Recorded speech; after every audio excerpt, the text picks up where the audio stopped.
2013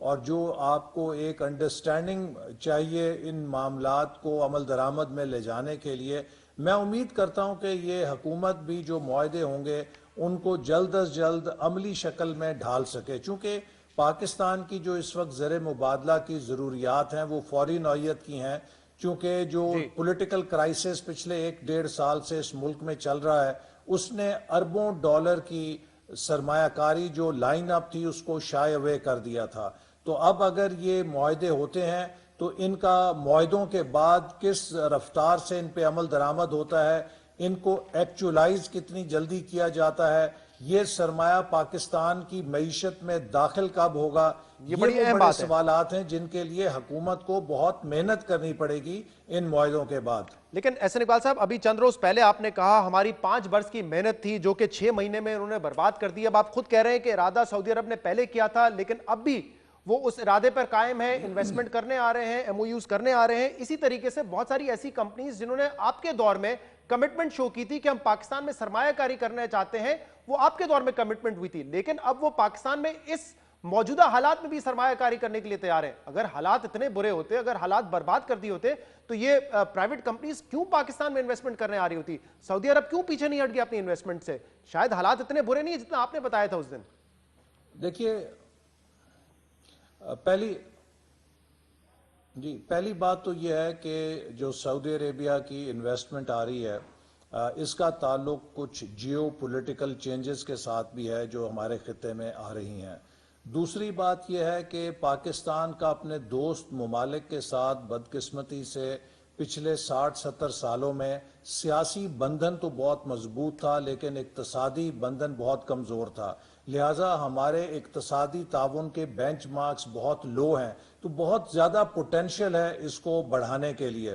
تیسری بات میں یہ کہوں گا کہ جو سرمایہ کاری اس وقت آ رہی ہے اس کا پوٹینشل 4 سے 5 گنا ہے جو کہ ہمارے پولیٹیکل انسرٹنٹی کی وجہ سے نہیں آ پائی، اور یہی وجہ ہے جو ہمارا بیلنس آف پیمنٹ کا کرائسس ہوا ہے اس کی بنیادی وجہ یہ ہے کہ جب اکانومی 3% سے تقریباً 6% G D P growth rate پہ گئی تو اس سے کنزمپشن پیدا ہوتی ہے، اس سے ڈیمانڈ پیدا ہوتی ہے، اس سے امپورٹس کے اندر بہت زیادہ اس کا کھپت ہوئی، اور اسی طرح ہمارے جو کارخانے ہیں ان میں ماڈرنائزیشن ہونی شروع ہوئی، پلانٹ اینڈ مشینری کی ملک کے اندر ڈیمانڈ پیدا ہوئی۔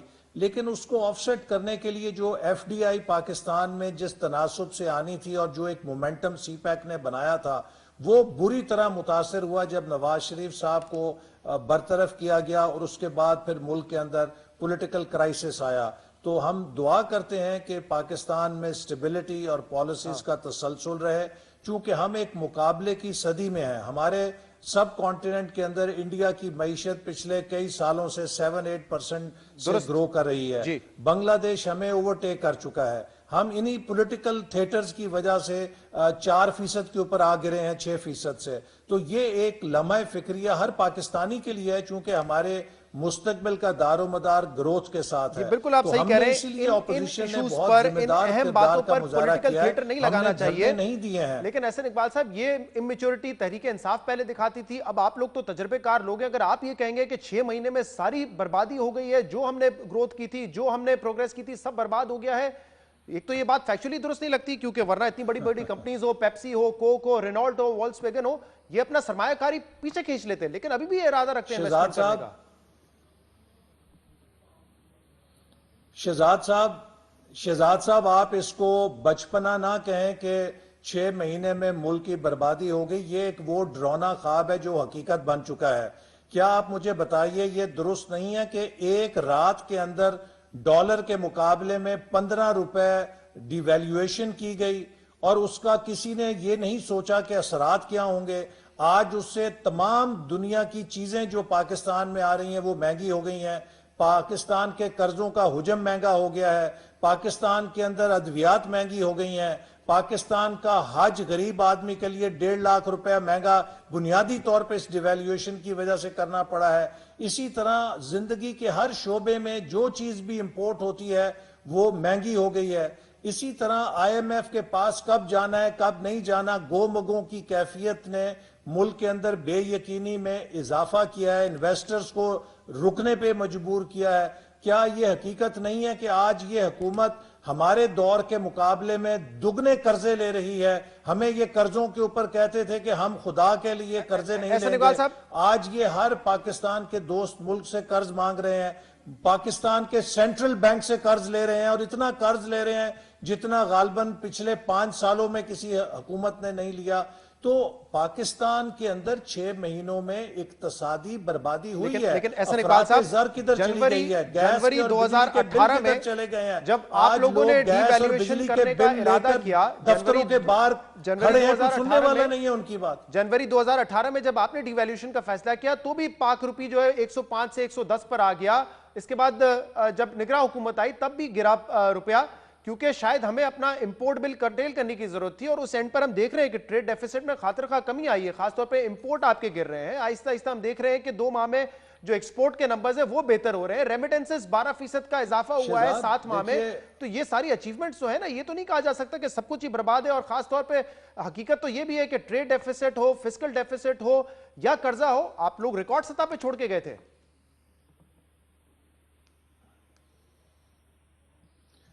میری بات سنیے کہ ورلڈ بینک اور آئی ایم ایف کی ساؤتھ ایشیا کی فورکاسٹ دیکھیے جو جنوری 2018 میں کی ہے ورلڈ بینک نے، 2019 اور 2020 کے لیے انہوں نے پاکستان کی معیشت کو 6% پہ پروجیکٹ کیا، G D P growth rate کو۔ کیا ورلڈ بینک سے ہمارے قرضے چھپے ہوئے تھے؟ کیا ورلڈ بینک سے ہمارا تجارتی خسارہ چھپا ہوا تھا؟ سوال یہ ہے کہ جو پاکستان کا مومنٹم تھا اس کو توڑ دیا گیا ہے، اور جب آپ کسی معیشت کا مومنٹم توڑ دیتے ہیں تو اس کو دوبارہ ریگین کرنا بہت ایک جس میں یہ کہا گیا ہے کہ پاکستان کا جو فسکل ڈیفیسٹ اور کرنٹ اکاؤنٹ ڈیفیسٹ ہے وہ اس خطرناک حد تک بڑھ گیا ہے کہ پاکستان کی جو گروتھ ہے وہ خاطر خواہ کمی ہوگی، یہ آئی ایم ایف نے ہی کہا ہے مارچ 2018 کی بات ہے۔ بھائی شہزاد بھائی، آپ کو میں یہ عرض کر رہا ہوں کہ یہ سارے خطرات جو آپ گنا رہے ہیں، اس کے باوجود ورلڈ بینک نے جنوری 2018 میں 6% پاکستان کی پروجیکشن شو کی تھی گروتھ ریٹ کی 2019 اور 2020 میں۔ آج 1 سال کے اندر وہ 4% کے اوپر ہمیں لے آئے ہیں، اور اگلے 3 سے 4 سال کے لیے وہ ہمیں 4% گروتھ ریٹ بتا رہے ہیں۔ مجھے بتائیے کہ 1 سال کے اندر وہ کیا جادو ہو گیا کہ جس نے جنوری 2018 میں جو ہمیں 6% پہ بین الاقوامی مالیاتی ادارے گرو کرا رہے تھے، وہ 4% پہ پہنچ گئے ہیں۔ کیا مسلم لیگ نون نے کیا ہے؟ جون 2018 تک ہمارا فسکل ڈیفیسٹ 2250 ارب تھا ریکارڈ سطح پر، 38 ارب ڈالر ہمارے ٹریڈ ڈیفیسٹ تھا، 19 ارب ڈالر ہمارا کرنٹ اکاؤنٹ ڈیفیسٹ تھا۔ میرے بھائی آپ مہربانی کر کے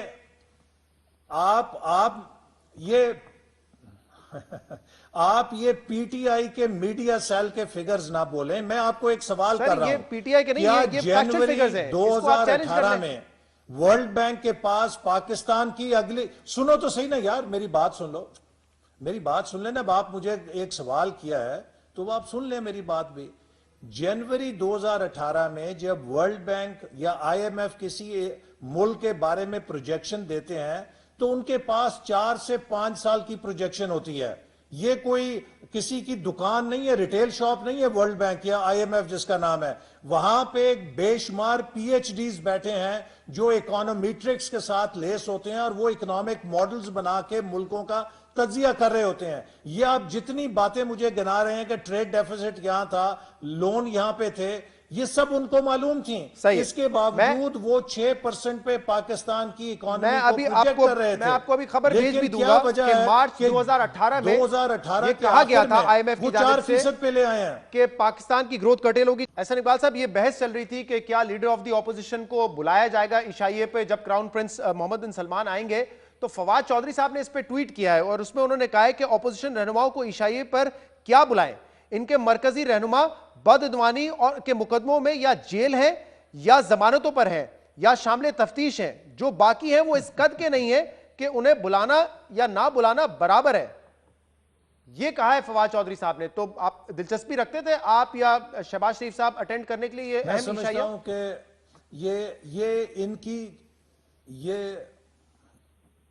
یہ ان کی چھوٹی سوچ کی علامت ہے، اور میں اسی لیے کہتا ہوں کہ کنڈر گارڈن کے بچے پاکستان کے حکمران بنا دیے گئے ہیں۔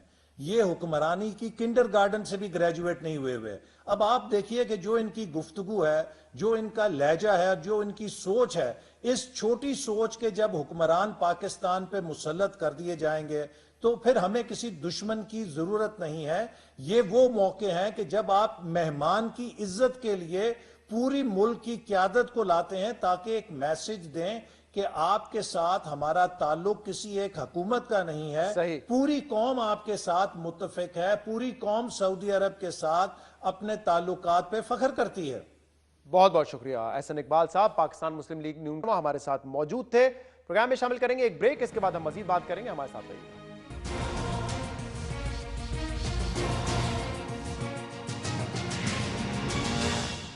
دو روز پہلے مقبوضہ کشمیر میں بھارتی فورسز پر ہونے والے حملے کے بعد بھارت جنگ کی فضا پیدا کر رہا ہے. بھارتی میڈیا میں بھی پاکستان کو منہ توڑ جواب دینے کی باتیں ہو رہی ہیں. پاکستان کو سفارتی سطح پر تنہا کرنے کی کوششیں کی جا رہی ہیں.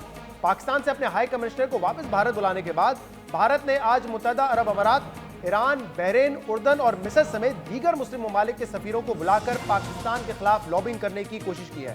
بھارت یورپی اور مغربی ممالک کے سامنے بھی یہ معاملہ اٹھا کر پاکستان پر مزید سفارتی دباؤ ڈالنا چاہتا ہے. مگر اس جنگی جنون کو ہوا دینے والا بھارت پاکستان پر الزام تراشی کر کے ایک بار پھر اصل مسئلے سے نظر چرا رہا ہے. مقبوضہ کشمیر میں رہنے والے اس آزادی کی تحریک کو اون کرتے ہیں اور دنیا بھر کا میڈیا اس حقیقت کا اعتراف کرتا ہے کہ کشمیری نوجوانوں نے اس تحریک کو اپنے ہاتھوں میں لے لیا ہے, جس کی بنیادی وجہ کشمیر پر بھارت کا ناجائز قبضہ اور بھارتی فورسز کا کشمیریوں پر ظلم اور بربریت ہے, جس نے کشمیری نوجوانوں کی تعلیم, روزگار چھوڑ کر تشدد کی طرف ان کو آنے پر مجبور کر دیا ہے. یہ مناظر دیکھنے کے بعد اندازہ لگانا مشکل نہیں کہ بھارتی قابض افواج کے خلاف مقامی رد عمل کی اصل وجہ کیا ہے.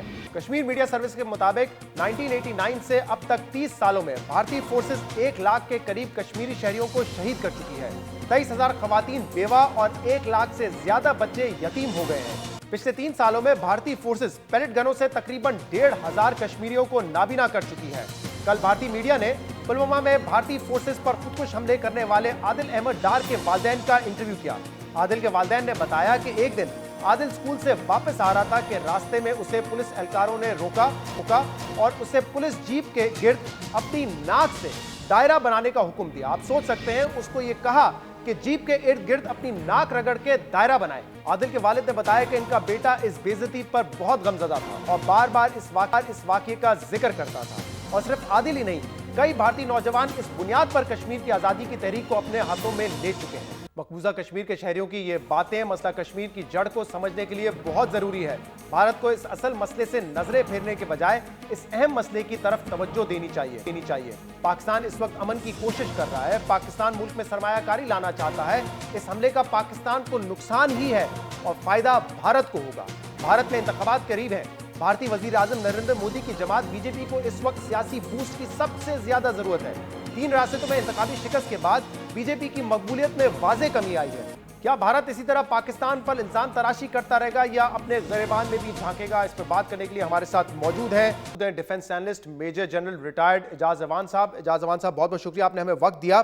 ایک دفعہ پھر اس حملے کے بعد جو کشمیر میں ہوا ہے, بھارت نے الزام لگایا ہے پاکستان پر. اب یہ بات تو یہاں پہ بڑی صاف ہے کہ جو تحریک کشمیریوں کی ہے, جو یوتھ ہے وہاں پہ, وہ خود اس تحریک میں شامل ہے, وہ آزادی کے نعرے لگا رہے ہیں, لیکن اس حملے کا بھی پاکستان کی طرف رخ کر دیا ہے. شہزاد, یہ بڑا انفارچونیٹ ہے کہ انڈیا میں جب بھی کچھ ہوتا ہے, اگر پچھلے 6 سے 8 جو اس طرح کے حملے ہیں جو ہندوستان میں ہوئے ہیں, جب بھی بات ہوئی ہے کسی موقع پر بھی انہوں نے پاکستان کو یا جیش محمد کو یا ان آرگنائزیشن کو امپلیکیٹ کرنے کے علاوہ نہ کوئی ایویڈنس پرووائڈ کی ہے, نہ جوائنٹ انویسٹیگیشن میں پاکستان کو شامل کیا ہے.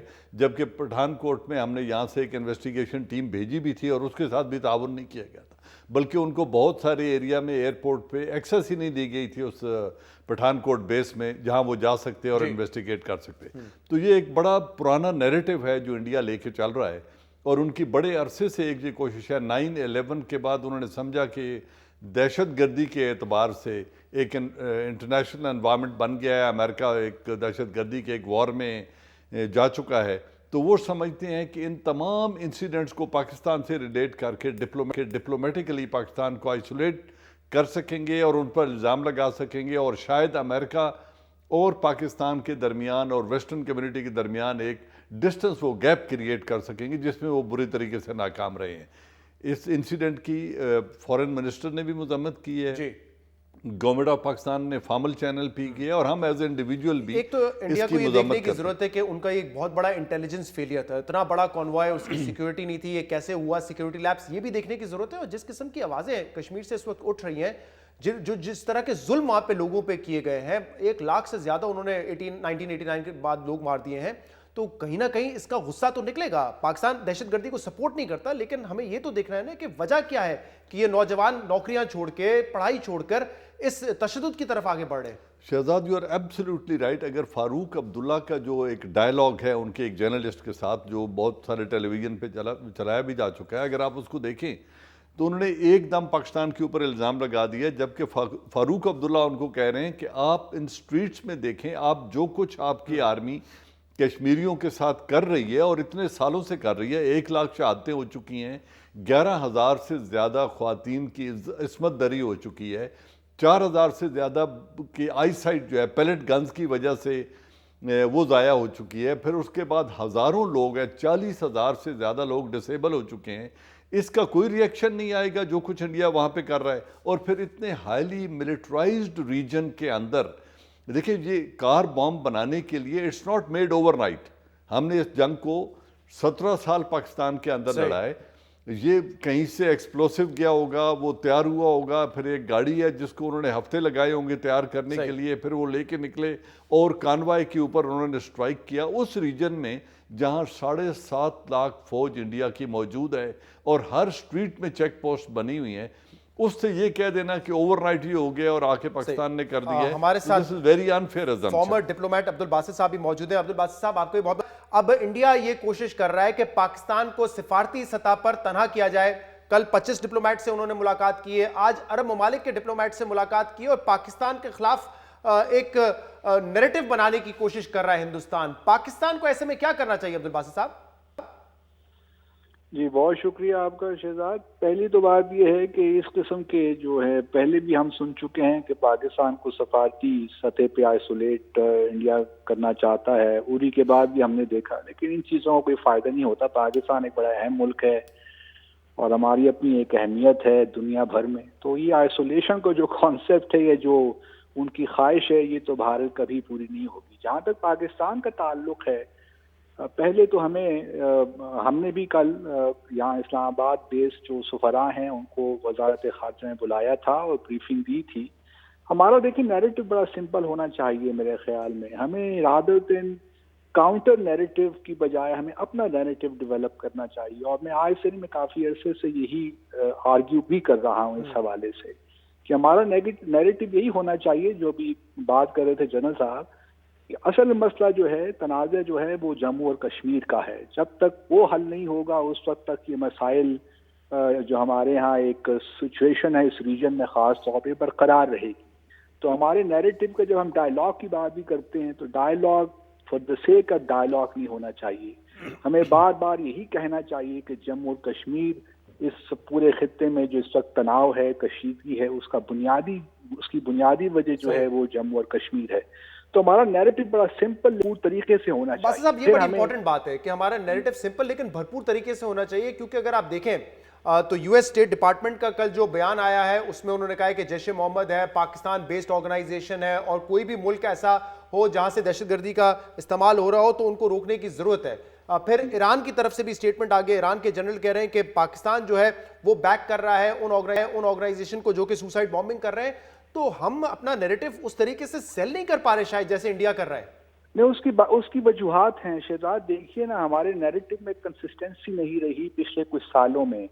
اگر آپ دیکھیے جنرل مشرف کا 4 پوائنٹ فارمولا سے لے کر اگر آپ آ جائیے 10 جولائی 2015 کی اوفا جوائنٹ اسٹیٹمنٹ، تو ہم نے کشمیر کے ساتھ جو زیادتیاں کی ہیں اس کا تو کوئی حساب لینے والا نہیں ہے۔ جب تک ہمارے اسٹینڈ میں کنسسٹنسی نہیں آئے گی اور اس کے ساتھ جو ہماری ڈپلومیٹک ایفرٹس ہیں، مثال کے طور پر ابھی آپ دیکھ لیجیے 6 ماہ کا عرصہ گزر گیا ہے، ابھی تک ہم نے پارلیمنٹری کمیٹی جو کشمیر پہ اس کا چیئرمین بھی نہیں، اس کا انتخاب نہیں کر سکے۔ جب ہم خود اتنا ایمفیسس پلیس نہیں کرتے اس موضوع پہ یا اس تنازع پہ تو دنیا ہماری بات کہاں سنے گی؟ اعجاز امان صاحب، اب وہ لمیٹڈ وار کی بات کر رہے ہیں، ان کا میڈیا ہو، ان کے حکمراں ہو، پہلے بھی وہ اری کے بعد ایک سو کالڈ سرجیکل سٹرائک کر چکے ہیں جو صرف انہی کو پتا ہے اور کسی کو نہیں پتا دنیا میں. کیا اس حد تک انڈیا جائے گا، خاص طور پہ یہ دیکھتے ہوئے کہ یہ الیکشن کا سال ہے اور مودی ہو نہیں سکتا کہ کچھ نہ کرے، کچھ نہ کچھ تو اس نے دکھانا ہے اپنی عوام کو؟ شہزاد دیکھیں، بات یہ ہے کہ وہ یہ کر سکتے ہیں یا نہیں کرنے کو، they can take an initiative and do something، لیکن دیکھنا یہ ہے کہ اس کی کاسٹ کیا ہوگی، اس کی قیمت ہندوستان کو کیا ادا کرنی پڑے گی. ہم یہ بڑے عرصے سے سنتے آ رہے ہیں، جیسے پہلے میں نے کہا ممبئی اٹیک ہوا، پارلیمنٹ پہ اٹیک ہوا، پٹھان کوٹ کا ہوا، اڑی کا ہوا، یہ ساری باتیں ہونی، اور انہوں نے ہمیشہ کہا، کبھی انہوں نے کہا جی ہم مرید کے میں آ کے سٹرائک کریں گے اور جیش محمد کے بیس کو ہم سٹرائک کریں گے، کبھی کہا کہ بلکہ خورشید محمود قصوری صاحب کو تو ایک انڈین سینیٹر نے کہہ دیا کہ اگر انڈیا کو ایک سٹرائک کرنے دی جائے تو کیا اس سے ٹینشن کم ہو سکتی ہے. دیکھو اس طرح کی جو نائیو تھنکنگ ہے، پاکستان کی تمام آرمڈ فورسز نے یہ کنٹیجنسیز ورک آؤٹ کی ہوئی ہیں، اپنے ریسپانسز ورک آؤٹ کیے ہوئے ہیں کہ انڈیا کیا کیا کچھ کر سکتا ہے اور کہاں کہاں کر سکتا ہے. اور جب بھی کوئی ایسی بات ہوئی تو I am sure with in hours اس کا اتنا سٹرانگ ری ایکشن آئے گا کہ ہندوستان کو اس کی بڑی بھاری قیمت ادا کرنی پڑے گی. اس کے ٹائمنگ کو بھی دیکھا جا رہا ہے عبدالباسط صاحب. ایک تو پاکستان کا یہ انیشیٹو ہے، پاکستان اہم کردار ادا کر رہا ہے خطے میں امن کے لیے. دوسرا جو انویسٹمنٹ اب پاکستان میں آنے لگی تھی، کل ولی عہد کراؤن پرنس کا دورہ ہے محمد بن سلمان کا، وہ انویسٹمنٹ کر رہے ہیں.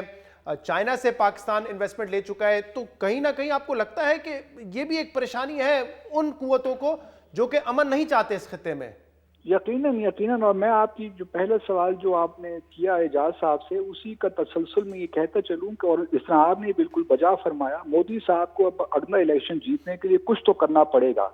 اور مجھے لگتا ہے کہ شاید ایک سرجیکل اسٹرائک کا ڈرامہ یہ دوبارہ رچائیں، جس طرح پہلے بھی انہوں نے 2016 میں کیا تھا. تو یہ ممکن ہے. اور دوسری طرف ہمیں انٹرنلی تھوڑا ویجیلنٹ رہنا پڑے گا، کیونکہ اجیت دوول کا جو ڈاکٹرن ہے، اوفینسو ڈیفینسو ڈاکٹرن، اس کا سارا مقصد یہی ہے کہ پاکستان کو اندر سے ڈسٹیبلائز کیا جائے. اور یہ بالکل بات آپ ٹھیک فرما رہے ہیں. اس وقت بھارت کو ایک آنکھ نہیں بھارا. ہماری جو ڈائریکشن ہے، ہم نے جو دوبارہ اپنے تعلقات بحال کیے ہیں خلیجی ممالک کے ساتھ، خاص طور پہ سعودی عرب، UAE کے ساتھ، پھر جو انویسٹمنٹ آ رہی ہے، سی پیک ہے، گوادر پورٹ ڈیولپ ہو رہا ہے، تو اس کو انڈرمائن کرنے کے لیے بھارت یقیناً اگلے 2-3 ہفتوں بھارت اس کو انڈرمائن کرنے کی کوشش کر رہا ہے. پاکستان کو ویجیلنٹ رہنے کی بھی ضرورت ہے. بہت بہت شکریہ عبدالباسط صاحب، اور بہت بہت شکریہ اعجاز امان صاحب، آپ دو موجود تھے. پروگرام میں شامل کریں گے ایک بریک، اس کے بعد ہم ایک اور اہم ایشو پہ بات کریں گے. ہمارے ساتھ رہیے.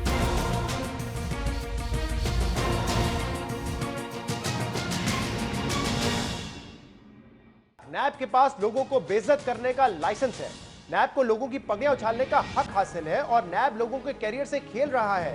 خیبر پختونخوا کے ڈائریکٹر آرکیالوجی ڈاکٹر عبدالصمد کی گرفتاری کے بعد یہ تاثر مزید مضبوط ہوا ہے اور اسی وجہ سے کل وزیر اعظم عمران خان نیب سے شکوہ کرتے نظر آئے.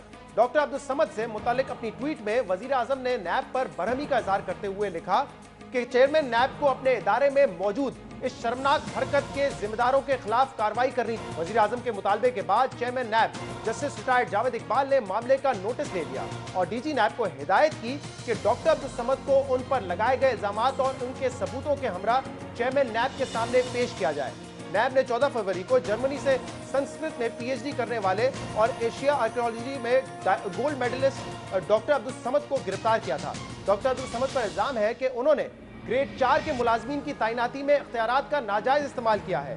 لیکن ڈاکٹر عبدالصمد کی گرفتاری کے بعد نیب کے طرز عمل پر اٹھنے والے سوالات نئے نہیں ہیں. اس سے پہلے پنجاب یونیورسٹی کے پروفیسر کو ہتھکڑی لگا کر احتساب عدالت میں پیش کرنے کا معاملہ ہو، یا سرگودا یونیورسٹی لاہور کے کیمپس کے چیف ایگزیکٹو میاں جاوید کی ہتھکڑی میں موت کا معاملہ ہو، یا پھر الیکشن سے پہلے قمر الاسلام کو گرفتار کرنا یا عبدالصمد کی گرفتاری کا معاملہ ہو، سبھی معاملات سے ایسا لگ رہا ہے کہ نیب لوگوں کے کیریئر سے کھیل رہا ہے اور نیب کے پاس لوگوں کو بے عزت کرنے کا لائسنس ہے. لہٰذا چیئرمین نیب کو اپنے ادارے کے طرز عمل پر غور کرنے کی ضرورت ہے. پروفیسر صمد کی گرفتاری کے بعد تحریک انصاف کی قیادت نیب سے سیکھ پا نظر آ رہی ہے اور آج وزیر اعلیٰ خیبر پختونخوا محمود خان نے بھی ڈاکٹر عبدالصمد کی گرفتاری پر برہمی کا اظہار کیا. نہیں، بالکل یہ بالکل غلط ہو رہا ہے. اور عبدالصمد جو اس کو اریسٹ کیا گیا ہے وہ بہترین آفیسر تھا، PhD اسکالر ہے وہ، اور بہت بہترین انسان اور تگڑا بندہ تھا. اگر اس طرح کی ارسٹیشن یہ کرتے رہے تو شاید کوئی بھی کام صوبے میں نہیں ہوگا. تو اس کے لیے ضرور میں اس کو کنڈیم کرتا ہوں. ان کو اریسٹ جو کی تھی کل پرائم منسٹر صاحب بھی اس پہ کافی خفا تھے اور غصہ تھے. تو بالکل ہم اس کو کنڈیم کرتے ہیں اور اس طرح کی کارروائی ہم نہیں مانیں گے. بالکل غلط ہے یہ. منسٹر محمود خان کہہ رہے تھے کہ اگر یہ کارروائیاں ایسی ہی چلتی رہی تو صوبے میں کوئی کام نہیں کر سکے گا. خیبر پختونخوا کے سینئر وزیر عاطف خان نے بھی نیب کے طرز عمل پر تنقید کی ہے. شاید اس برہمی کی ایک وجہ یہ بھی ہے کہ ان دنوں نیب نے نون لیگ پر ہاتھ ہلکا جبکہ پاکستان تحریک انصاف کے لوگوں کے خلاف گھیرا تنگ کر رکھا ہے. نیب نے تحریک انصاف کے مزید 3 رہنماؤں کے خلاف انکوائری شروع کر دی ہے. پرویز خٹک، مشتاق غنی اور سابق چیف سیکرٹری امجد علی خان کے خلاف ہری پور پاک آسٹریا انسٹیٹیوٹ کے قیام اور اختیارات کے ناجائز استعمال کے الزام میں انکوائری شروع کی ہے اور اب ایسا لگ رہا ہے کہ تحریک انصاف اور نیب میں معاملات مزید بگڑ سکتے ہیں. وزیر اعلیٰ ہو یا وزیر اعظم، دو کے رویے سے شکایت کر رہے ہیں. بیوروکریسی کو تنگ کرنے کا شکوہ کر رہے ہیں. مگر ایسے ہی شکوے سابق وزیر اعظم نواز شریف بھی کیا کرتے تھے. وہ کیا کہتے تھے، سنیے ذرا. میں یہ چیئرمین نیب کے نوٹس میں یہ بات پہلے بھی لا چکا ہوں، آئندہ اور بھی لاؤں گا کہ اس طرح سے لوگوں کی عزتوں کو اچھالنا، ناجائز کیسز کے اوپر ان کو پکڑنا اور پھر کام نہ کرنے دینا. سرکاری افسروں کو جو فیصلہ کرنے سے پہلے ڈرتے ہیں ان کو بھی اپنا ڈراتے اور ان کو بھی خوفزدہ کرتے ہیں. یہ بات ٹھیک نہیں ہے. اس طرح سے ملک کے کام نہیں چلتے. میں سمجھتا ہوں کہ اس کا اگر انہیں نوٹس لینا چاہیے، ورنہ پھر حکومت جو ہے وہ اس سلسلے میں ضروری کارروائی اور قانونی کارروائی جو ہے وہ کر سکتی ہے. نواز شریف اس وقت نیب سے شکایت کر رہے تھے. جس طریقے سے نیب کام کر رہی ہے اور بیوروکریسی ان کی وجہ سے کام نہیں کر پا رہی ہے اس پر شکوہ کر رہے تھے. لیکن آج یہی شکایتیں پاکستان تحریک انصاف کی حکومت کر رہی ہے. لیکن تب عمران خان نیب کی کارروائیوں کو سراہتے تھے. پی ایم ایل این کی گورنمنٹ نیب کے اوپر اٹیک کر رہی ہے. یہ رکاوٹ بن رہے ہیں نیب کے سامنے کہ جو نیب کیسز پروب کرنے لگی ہے. یہ دھمکیاں دے رہے ہیں ان کو کھل کے. یہ تو پبلکلی ٹی وی پہ اخباروں میں دھمکیاں دے رہے ہیں. میں اس کی مذمت کرتا ہوں. اگر نیب اچھا کام کر رہی ہے ہمیں اس کی حمایت کرنی چاہیے بجائے اس کے کہ یہ پرائم منسٹر اوپنلی دھمکیاں دے رہے ہیں ان کو. 2016 میں سابق وزیر اعظم نواز شریف نیب سے شکوہ کر رہے تھے. آج وزیر اعظم عمران خان نیب سے شکوہ کر رہے ہیں اور ایسا لگ رہا ہے کہ کم از کم نیب کی کارروائیوں کے حوالے سے عمران خان اور نواز شریف ایک پیج پر آ گئے ہیں. نیب کی کارروائیاں اور طرز عمل پر بات کرنے کے لیے ہمارے ساتھ موجود ہیں پاکستان تحریک انصاف کے صوبائی وزیر شوکت یوسفزئی صاحب. شوکت صاحب بہت بہت شکریہ آپ نے ہمیں جوائن کیا. جس طریقے سے ڈاکٹر عبدالصمد صاحب کو گرفتار کیا گیا ہے، جو ان کی تصدیق ہوئی ہے، اس پر تو آپ لوگوں نے سوال اٹھائے ہیں، اس کی آپ نے مذمت بھی کی ہے، لیکن جو الزامات ان کے اوپر لگے ہیں ان میں کتنی صداقت ہے؟ بسم اللہ الرحمن الرحیم. بہت شکریہ. دیکھیں میں تو نیب کے اس کے بالکل خلاف نہیں ہوں کہ نیب کارروائی نہ کرے یا احتساب کا عمل شفاف نہ ہو، لیکن نظر آنا چاہیے، شفاف ہونا چاہیے اور میرٹ پہ ہونا چاہیے. ڈاکٹر صمد ابھی تک جو اس کی کریڈینشل ہے یا اس کے جو وہ کافی بہترین وہ ہے رہے ہیں، اس کی پرفارمنس اچھی رہی ہے. اب اچانک جو ہے ان کو گرفتار کر کے لے جانا، میں یہ سمجھتا ہوں کہ اس سے تھوڑا بہت پرابلم یہ آ رہا ہے کہ ہمارے کے پی کے اندر یا ملک کے دوسرے حصوں میں بھی یہ پرابلم آ رہی ہے کہ جو بیوروکریٹس ہیں وہ پھر خوفزدہ ہو رہے ہیں. آپ کا جینوئن کام بھی کرنے کے لیے وہ تیار نہیں ہوتے ہیں کیونکہ بیوروکریٹ سے کام کرنا بند کر دیا ہے. مطلب بیوروکریٹ خوفزدہ ہو رہے ہیں نا. وہ سمجھتے ہیں کہ آج اگر ہم یہ بھرتیاں کریں گے، جو بھی کریں گے اور دائرے کے اندر رہ کے کریں گے، پھر بھی کل انکوائری شروع ہو جائے گی. کیریئر پہ ایک دھبا پڑ جاتا ہے. بڑے مسائل ہو سکتے ہیں آگے جا کے، اگر وہ بے قصور ثابت ہو گئے تب بھی ایک داغ تو لگا دیتا ہے. ایگزیکٹلی. ابھی بہت سارے ایسے بیوروکریٹس ہیں ہمارے سامنے جو رہے ہیں، پھر اس کے بعد واپس آ گئے ہیں اور کلیئر ہو گئے ہیں، لیکن لوگ ان کو شک کی نگاہ سے دیکھتے ہیں. سمجھ نہیں آ رہا میں شوکت یوسفزئی صاحب سے بات کر رہا ہوں یا طلال چودھری سے بات کر رہا ہوں یا سعد رفیق صاحب سے بات کر رہا ہوں، کیونکہ یہ وہی باتیں ہیں جو نون لیگ کر رہی تھی اب سے کچھ دن پہلے تک. یہی ان کا شکوہ تھا کہ انکوائری سٹیج پہ گرفتار کر لیا جاتا ہے. شہباز شریف کو گرفتار کیا، سعد رفیق کو گرفتار کیا، اور اس وقت آپ کی جو مرکزی قیادت ہے انہوں نے اس کو سیلیبریٹ کیا. انہوں نے کہا یہ دیکھیں ہم آ گئے ہیں، اب ہوگا اصل احتساب. نیب نے جو کچھ بھی کہا وہ یہی کہتے ہیں ہمارے پاس پورے ثبوت ہیں.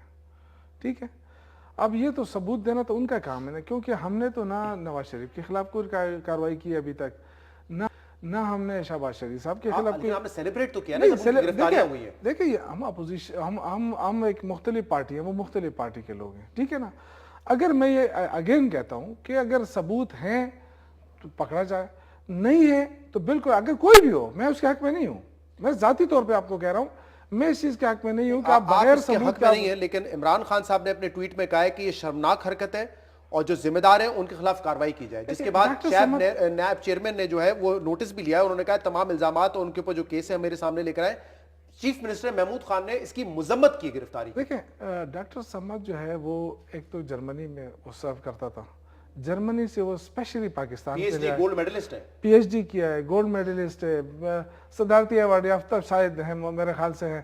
یہ سب کے باوجود اگر ان کے خلاف کچھ ہے تو میرے خیال سے بہتر نہیں ہوتا کہ آپ گورنمنٹ کو پرووائڈ کر دیں گے. شوکت یوسفزئی صاحب تحریک انصاف کے لیے بھی اور نون لیگ کے لیے بھی ایسا نہیں ہو سکتا کہ نون لیگ کے وزراء کو آپ انکوائری سٹیج پہ گرفتار کریں، اس پر آپ جشن منائیں، اور اگر آپ کے لوگوں کو انکوائری سٹیج پہ گرفتار کیا جائے تو آپ کہیں یہ تو پھر مذمت ہو جائے. نہ نیب ہمارے قابو میں ہے، نہ ہمارا کام کرتا ہے.